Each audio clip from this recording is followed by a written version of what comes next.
In today's video, I'm going to teach you how to invite a contributor and assign access permissions in your dashboard. To get started, open your dashboard in Chrome so you can follow the same layout and menu structure shown here. Once you're inside the dashboard, look over to the sidebar on the left-hand side. This is where you'll find the main navigation options for managing your account and team settings.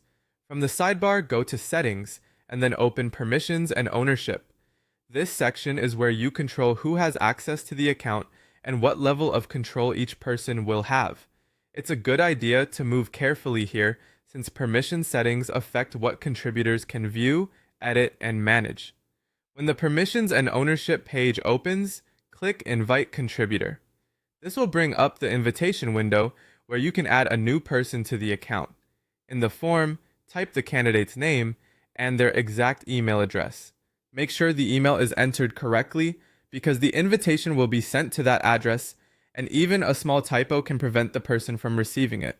After entering their details, review the available access options and use the toggle bars to grant the appropriate roles. Depending on what the contributor needs to do, you may enable roles such as administrator, billing, or editor. Administrator access is typically meant for someone who needs broader control over settings and management features. Billing access is better for someone responsible for payments or subscription details. Editor access is useful when the person only needs to work on content or make updates without having full administrative control. Take a moment to choose only the permissions the contributor actually needs. This helps keep the account organized and secure by avoiding unnecessary access. If you're ever unsure, it's usually best to start with a lower level of access and adjust it later if needed. Once you've confirmed the name, email address, and selected roles, click Send.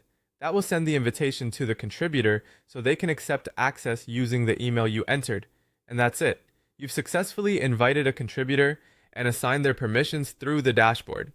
If you're managing multiple users, repeating the same process carefully for each person can help keep roles clear and access properly controlled.